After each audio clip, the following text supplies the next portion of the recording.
The Trickster is probably the best late game farming persona, archetype that you can get in this game. They have such a sick ability here in their synthesis called Miracle.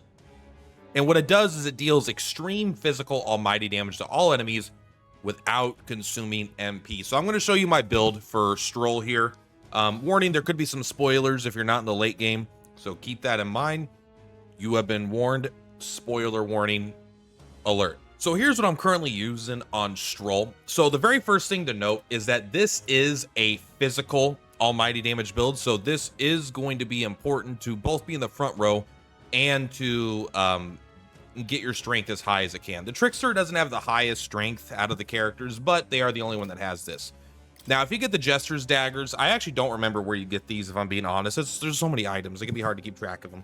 But you could also find earlier ones, but basically increase the strength of synthesis skills that cost 0 MP.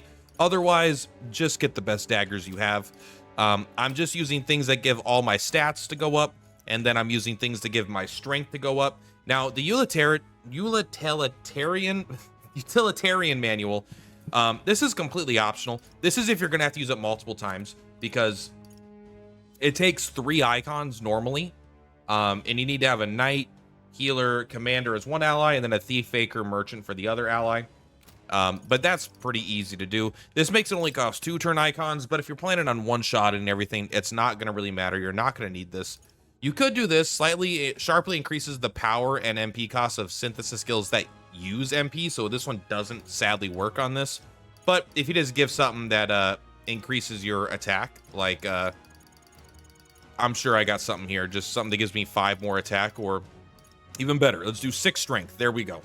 So now we're up to 74 strength on this character.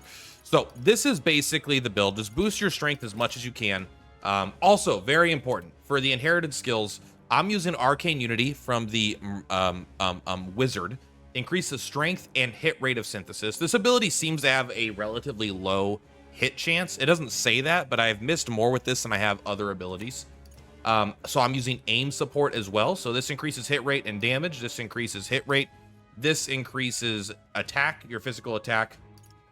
And this increases your attack at the start of battle. I would recommend going into the merchant if you could. Boom, boom, boom. If you could go into the merchant with Stroll and get Tycoon and get Almighty Boost over, I would do that as well. However, it's one of those really, really expensive skills to move over, and I don't currently want to invest in that. How much is it to move over? Arcane Boost is Almighty Boost is 20,000. So I mean, I could do it right now, but I don't really need it. So this is basically how it's gonna work. All right. So let me show you why this is so powerful. And again, this is gonna be for farming when you can't normally when you can't just kill them in the overworld, right? You have to take them into squad battle. Like, I'm level 64 and these guys are all level, I think, 67. So I would, sorry, I got hit there. So these guys are 67, so I would have to get up to level 70 to kill them in the overworld, and honestly, that's just a daunting task. But I still want to level up my archetypes. So this is a way that I've decided, because again, I don't want to just leave and go to a different area. You got to take your time very seriously. So here we go. We're just going to go. We're not even going to try to stun them. That is not our goal here. All we're going to do is we are going to pass, move him up, synthesize. And again, these guys are level 67 with 1200 HP, right? They're not exactly like pushover enemies here. But we synthesis, we use the Miracle Croquet. Boom, we're gonna skip the animation and they're all dead. Just like that. So I don't even need the extra boost. And then just like that, I'm getting another, 600 A experience, which is pretty good. It's not insane, but it is pretty decent. And then, yeah, you can basically just do that as many times as you need. So the reason why I like this so much is that not only does it take no mana to do this ability, it also is typeless, being almighty, so it could be used on any enemies. And it is still strong enough, even against enemies 3 levels or 4 levels ahead of you, to one-shot them without needing to get your, extra damage in from the stunning them, right? The stunning them is completely optional in this situation. There we go. That last 7 damage did it. So that gives you an idea how much HP he had left. And yeah, you could do this basically as much as you want. Now, this isn't going to be the most like efficient, super late game farming thing, but this is a farm. I'm not like, go to this spot, do this. I'm showing you if you're in a spot where you want to farm, but you can't one-shot the encounters on the overworld, that you could still very, well, I won't say easily, but you could definitely make a team that is able to farm this without using mana, because it's really good. You think that kills? Not now. Let's see if this kills. There we go, it did. She does almighty damage with that weapon, so it's very low, but it was enough. There we go.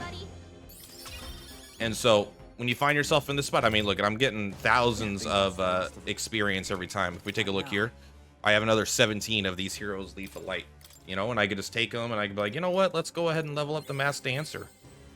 Just gonna do that. But yeah, this is my, I guess you can call it late game farming. I think you could do this in the mid game pretty easily, but it's easy to over level stuff.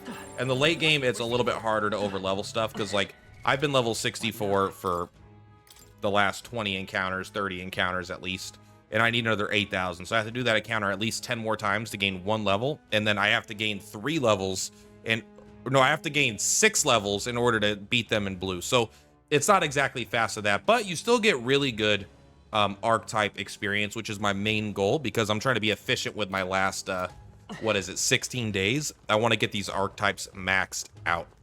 Plus, this is just a good spot to grind anyway. The 3 towers are great. I would recommend if you're going to farm EXP, you want to be using the big towers, because that's they basically designed those because they have really hard fights in them. They've designed it so you can grind in them pretty easy. Anyway, that's all for this one. Thank you very much. Purplatypus is Purplatypus. I'll see you on the flip-flops. Bye! Turning on the screen with a laugh aloud. Purplatypus